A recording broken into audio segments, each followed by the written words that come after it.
Exam time में सबसे बड़ी दिक्कत होती है फटीग की।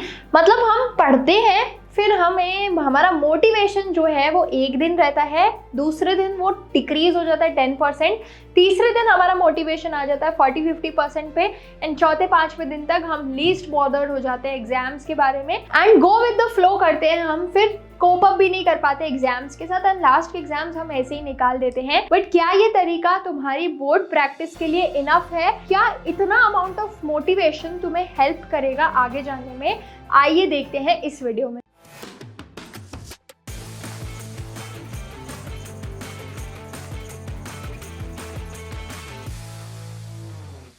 तो सबसे बड़ी गलती हमारी कि हम मोटिवेशन के पीछे भागते हैं, बट तुम्हें सही में अगर चाहिए तो खुद में डिसिप्लिन लाओ, वो कंसिस्टेंटली पढ़ाई करने की हैबिट लाओ, एक डिसिप्लिन लाओ कि हाँ इस समय से इस समय तक पढ़ाई करनी है, इस टाइम पे मेरा ये सिलेबस खत्म हो जाना चाहिए।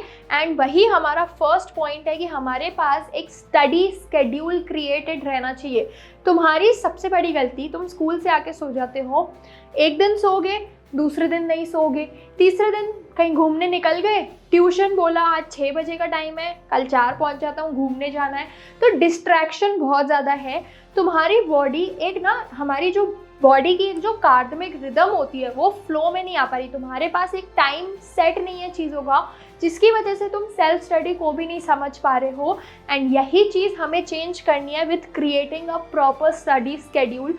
ट्यूशन का टाइम फिक्स है तो उसको वही टाइम पे रखो, खेलने का टाइम फिक्स है तो उसको वही टाइम पे रखो। 5, 10, 15 मिनट्स प्लस माइनस समझ आता है, बट जो ह्यूज चेंजेस करते हो ना वो चीज़ तुम्हें कहीं की भी नहीं छोड़ेगी। So the thing which we have to imply is कि हमारा स्टडी स्केड्यूल बिल्कुल परफेक्ट होना चाहिए। नेक्स्ट चीज़ की बात करें तो हमारे जो टास्क है, हमारे पास पहली बात तो वही क्लियर नहीं है। तुम्हें नहीं पता तुम्हारे डिफ़िकल्ट चैप्टर्स कौन से हैं, तुम्हें नहीं पता तुम्हारे इजी चैप्टर्स कौन से हैं। अब तुम्हें जब इजी और डिफ़िकल्ट ही नहीं पता तो तुम उसको बैठ के प्रायोरिटाइज किस बेसिस पे करोगे? तुम्हारे पास अपने सिलेबस की ही समझ नहीं है एंड समझ नहीं होने की वजह से तुम सिलेबस को कंप्लीट ही नहीं कर पाते हो। सारे चैप्टर्स लिंक्ड है, सारे चैप्टर्स इंटर रिलेटेड हैं। एक बार बस मेरी बात मानो, तरीके से 15 मिनट बैठ जाओ, सिलेबस देख लो एनसीईआरटी का है क्या, सिलेबस समझ लो एंड फिर उस हिसाब से प्रायोरिटी दो चैप्टर्स को। जैसे फिजिक्स में लाइट सबसे डिफिकल्ट चैप्टर है, ह्यूमन आई इतना डिफिकल्ट नहीं है, लाइट को सबसे ज़्यादा पढ़ो, उसको ईजी बना के साइड कर दो। केमिस्ट्री के दोनों तीनों चैप्टर्स बहुत ईजी हैं, कोई दिक्कत नहीं आएगी। तो अपने सिलेबस को या तो पूरा ईजी पहले कर दो, डिफिकल्ट छोड़ दो, या तो पूरा डिफिकल्ट पहले कर दो, इजी छोड़ दो, बट एक तरीके से प्रायोरिटाइज करो। एंड इसी के साथ साथ हमेशा प्रैक्टिस पेपर्स प्रैक्टिस करने की एक हैबिट बिल्ड करो।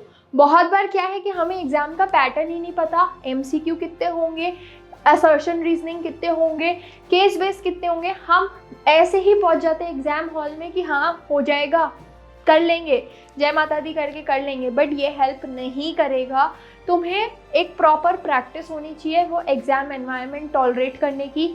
तुम्हें प्रॉपर तरीका होना चाहिए कि जिस डिसिप्लिन से तुम स्टार्टिंग में एग्ज़ाम लिख रहे हो वो तुम्हारे लास्ट 15 मिनट्स तक सस्टेन करना चाहिए। जिस हैंडराइटिंग से फर्स्ट पेज लिख रहे हो उस हैंडराइटिंग से तुम्हारा लास्ट पेज भी होना चाहिए। तो अभी जो मिड टर्म होंगे उनको बिल्कुल भी लाइटली मत लो, उनको प्रैक्टिस में लो एंड सीबीएसई के भी जो पेपर्स हैं उनको भी प्रैक्टिस में लो, ताकि एक्चुअली समझ आए कि पैटर्न क्या है बोर्ड का एंड कैसे चीज़ें तुम्हें करनी है। एंड मिड टर्म का रिजल्ट तुम्हें सब बताने के सफिशिएंट होगा कि तुम कितने पानी में हो एंड तुम्हें यहाँ से क्या मेहनत करनी है। तो choice is yours. Mid term संभालो, उसको कंस्ट्रक्टिव वे में लो, देखो तुम्हारा पेपर है, तुम्हारा रिजल्ट है।